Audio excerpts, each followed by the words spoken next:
Mardi 19 novembre 2024, chers internautes, bonjour et bienvenue dans la revue des titres de ce matin. On démarre avec le quotidien Maison d'Abarou qui nous informe ce matin. Consommation de l'eau de pluie quand la source de vie devient une source de mort. Régulation des médias en période électorale. Le HCC de la Centrafrique à l'école de l'Arac. Duco Info nous donne à lire ce matin, financé par le laboratoire de réflexion et méthode à succès Tank RM, le projet d'érament fruits et légumes moteur de durabilité économique lancé à Parakou. Absent au Cameroun et en Côte d'Ivoire, le Bénin de retour à la Coupe d'Afrique des Nations. L'œil du Bénin à présent, projet de création du département de la langue arabe à la flèche de l'université de Parakou, une mission fructueuse de la doyenne Clarisse Tama en Arabie Saoudite.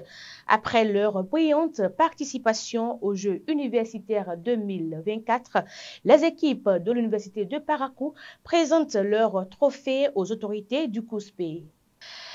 Éveil Info nous apprend ce matin Steve Amoussou à nouveau devant la criette. Entre polémique et espoir de justice s'interroge le journal. Cannes Maroc 2025, les guépards connaîtront finalement le rêve marocain. Dans le quotidien L'Observateur, on peut lire ce matin, 80 ans après cette tragédie, le gouvernement sénégalais et des élites d'Afrique rouvrent les événements de Tiaroye. Après un match difficile contre la Libye, le Bénin qualifié pour la Cannes 2025. Décryptage à présent, sécurité alimentaire en Afrique de l'Ouest, la production céréalière en baisse de 700 000 tonnes en 2024 selon la FAO. Haute Cour de justice d'Andi Yamou défend près de 800 millions de francs CFA pour l'exercice 2025.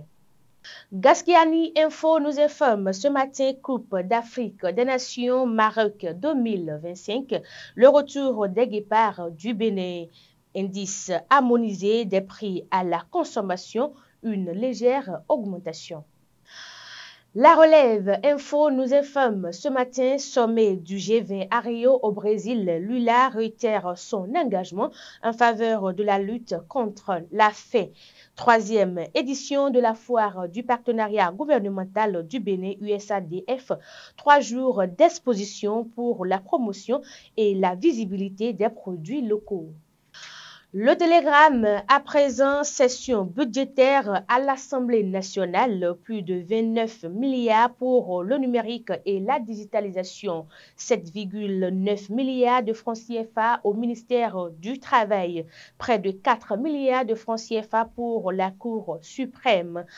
Cannes Maroc 2025, l'historique qualification des guépards du Bénin.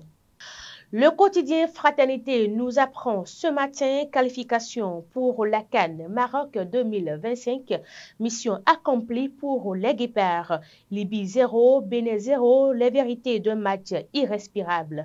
Le président Louis Vlavonou admire le courage de nos joueurs. Affaire Steve Amoussou, un débat autour d'une exception de nullité repousse le procès au 9 décembre prochain.